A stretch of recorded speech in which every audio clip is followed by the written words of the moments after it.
이 방송은 짧게 한 작품에 대한 리뷰만 듣고 싶은 분들을 위한 요약본입니다. 전체 방송에는 더 풍성한 내용이 담겨 있으니까요. 책플릭스 채널을 확인해 주세요. 제가 들고 온 책은 희망 대신 욕망이라는 작년에 나온 책입니다. 이거는 실격당한 자들을 위한 변론이라는 네. 책으로 유명한 김원영 변호사님이 김원영 내신 책이에요. 2019년에 나왔다고 말씀드렸는데 이 책이 사실 그냥 새로 쓰여진 책이 아니라 2010년에 이미 나온 책의 개정판이에요. 아. 제목이 다릅니다. 라임이 좋네요, 제목이. 나는 차가운 희망보다 뜨거운 욕망이고 싶다. 이게- 거기서 희망 대신 욕망으로. 그쵸. 2010년에는 이 제목이었는데 2019년은 희망 대신 욕망으로 바뀐 거예요. 이 제목이 더 음. 화끈합니다, 아주. 희망 대신 욕망 아니면 나는 희망 대신 욕망. 그쵸. 희망 라임 대신 있어야죠, 욕망이 뭐든지. 그쵸. 그리고 훨씬 간결하고 약간 차가운 뜨거운 이런 얘기가 빠지니까 오히려 좀 더 더 심플해진 와닿아요. 느낌이 예. 있죠. 이 김원영 변호사님 이게 이 책의 내용 사실 일종의 뭐 생애사 일대기 이렇게 볼 수도 있을 것 같아요. 김원영 변호사님 같은 경우에는 어렸을 때 이제 지체장애가 있으셨던 거예요. 어렸을 때부터 선천적으로. 그래서 목발이나 휠체어가 있어야 이제 이동을 할 수 있는 거죠. 그래서 15살까지는 제대로 학교에도 가지 못하고 집에 주로 계셨대요. 그래서 그 과정들, 그 당시에 느꼈던 일들, 에피소드들도 쭉 나오고 집에서 사회과 보도를 보면서 세상을 막 상상을 한 거예요. 네. 그래서 그러다가 그래도 학교에 가야겠다라는 생각이 드셨겠죠. 그래서 특수학교로 진학을 합니다. 중학교를. 그래서 특수학교에 가서 그냥 특수학교 잘 다녔다 끝이 아니라 연극도 하게 돼요.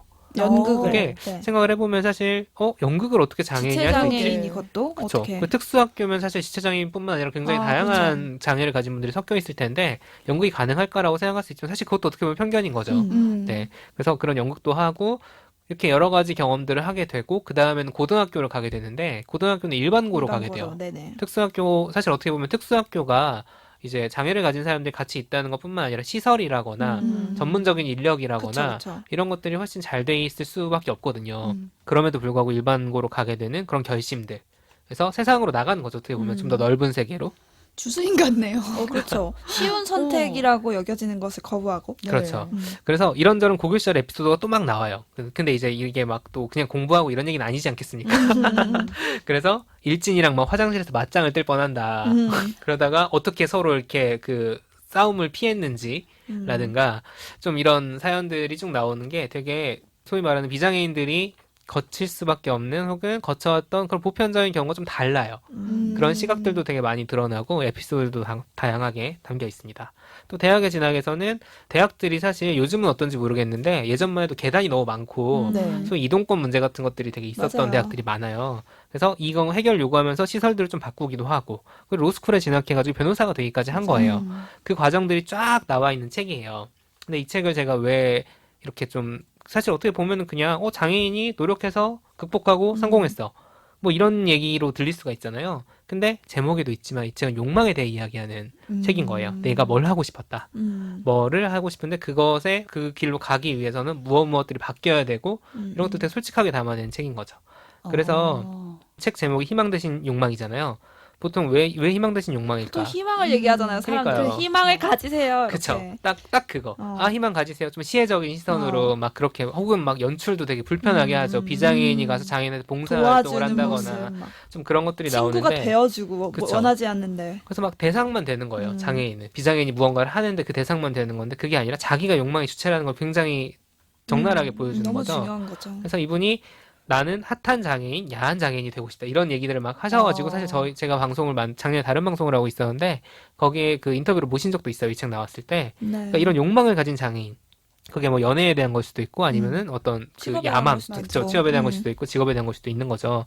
나도 이런 걸 하고 싶다라고 얘기를 하면은 네가 어떻게 그걸 해? 왜 그걸 해? 라는 편견으로 쳐다볼 수 저런 있는데 힘내세요. 약간 그쵸. 이런 네. 거잖아요. 진짜 싫을 그 것 정말 같아. 보편적이라고 할 수 있는 그거를 정면으로 받아치는 이야기라서 되게 매력적인 거예요. 매력적이에요. 네. 그래서 주수인이 프로야구 나 선수 될 거다라고 했을 때 여자가 왜 그걸 해? 너 할 수 있어라는 그런 시선들. 우리 취미로 해. 이러고. 그렇죠. 그것들을 깨부숴 나가는 거죠. 그런 욕망을 가진 존재로서의 장애인, 그리고 그 욕망을 실현하기 위해서 이 사람은 어떤 일들을 해왔는가, 그리고 주변 사람들과 협력하다 보니까, 그러니까 제도나 사회만 바꾸는 게 아니라 자기도 바뀌고 주변도 바뀌는 거예요. 좀 그런 이야기들이 잘 드러나 있어요. 사실 이런 말을 하면 사실 얼마나 힘들겠어요, 사실.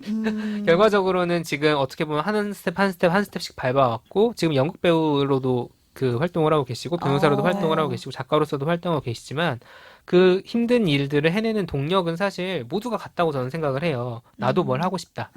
내가 욕망. 그 욕망인 거죠. 내가 감히 해도 될까? 해서 내가 왜 못해?로 가는 거잖아요. 그쵸. 나도 세계랑 연결되고 싶다. 결국에는. 그러니까 야구라는 세계와 연결되고 싶었던 주수인처럼 김원영 변호사 역시 나도 가고 싶었던 길과 세계가 있었던 거죠. 그게 장애인이라는 이유로 하면 안 돼. 라는 그것에 맞섰던 과정들. 이런 문구가 있어요. 네 주제에 남들 하는 대로 다 하고 살려고 욕심내면 안 된다? 이런 말을 직간접적으로 들어본 사람이라면 이 세속적이고 덧없는 욕망을 품어보는 일이야말로 전복적이고 저항적인 행위다. 이렇게 써 있어요, 책에. 그러니까 분수를 알라 이런 그런 거잖아요. 얘기죠. 네. 자, 근데 이미 자격이 없는 걸로 취급이 되는. 우리가 이런 말 얼마나 직간접적으로 많이들 들어봤으니까. 그거는 사실 성별 장애 뭐 여러 가지 다른 이유를 막론하고 되게 그런 시선들을 겪을 때 모멸감이라거나 그 그쵸. 되게 억울함들이 생기죠. 좀 그런 부분에 있어서 용기를 줄 수 있는 책이기도 하고 제가 인상 깊었던 문장은 설사 모든 것을 다 해본 후에 삶이 덧없음을 깨닫게 되더라도 그것조차 우리 사회 모든 구성원에게 고르게 배분되어야 할 귀중한 삶의 기회다. 아, 그러니까 주수인도 프로 선수가 되지 못했을 수도 있죠. 맞아요. 그리고 결국에는 지금 2군에 들어갔지만 어떻게 될지 모르잖아요. 하지만 그 경험이 왜 여자라는 이유로 고교 단계에서 막혀야 되느냐. 그런 느낌을 저는 이 책이 생각이 나더라고요. 사실 그 영화를 보고 나서 생각이 나서 앞서도 말씀드렸지만 장애인이 쓴 성공담이다 이렇게 치부하기에는 이 세상을 바라보는 시선 자체가 굉장히 날카롭고 매력적이에요. 문장도 좋고 해서 실격당한 자들을 위한 변론이 베스트셀러이지 네, 않았겠습니까? 너무 재밌게 읽었죠, 그 책도. 보신 분들 안 보신 분들 모두 다 이 책도 한번 필독입니다. 보시면 저는 좋겠네요. 그 책을 보면서 이 책은 안 읽어봤는데 김원영 작가가 어떤 생각을 가지고 있는지 그나마 이제 간접적으로 알게 됐을 그쵸. 부분이 휠체어를 탄다고 생각하면 우리가 되게 힘들겠다, 그 부분. 어렵겠다 했는데 그걸 막 묘기를 부리시잖아요. 맞아요. 어떻게 하면은 잘 탈 수 있고 그렇죠. 뭐. 근데 그게 되게 저는 색다르게 다가왔거든요.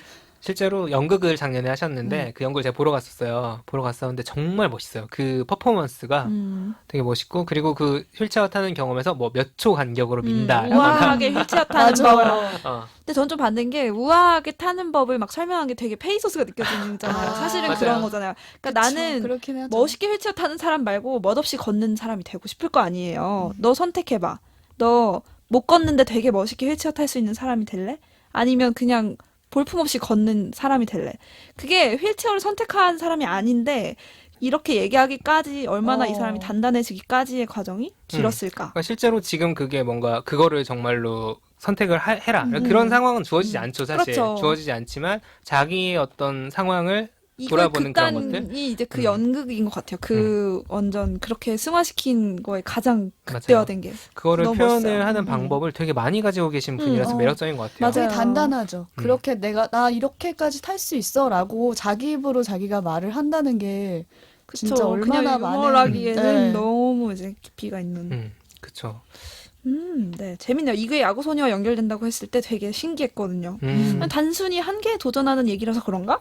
라기에는 좀 더 다양한 얘기들이 엮여 있을 수 있겠네요. 그러니까 점점 더 주수인이라는 캐릭터가 그러니까 여성이기 때문에 소재가 여성이기 때문에 저는 그걸 지울 수는 없다고 생각을 하지만 많은 사람들에게 어떤 내가 가지고 있는 조건 때문에 뭘 못하는 맞아요. 못한다고 들어왔던 못하는 게 네. 아니라 그 사람들에게 이런 사람이 있다 그런 걸 보여주는 영화인 것 같아서 이 이게 생각이 욕망에 났어요. 대해서 네. 함부로 얘기하지 말아야 되겠다라는 생각을 주네요. 저는 안 그래도 욕망이 많은 사람인데 이 책을 한 번 더 읽어서 집에 욕망을 가고 싶은 증폭시켜 봐야겠습니다. 책플릭스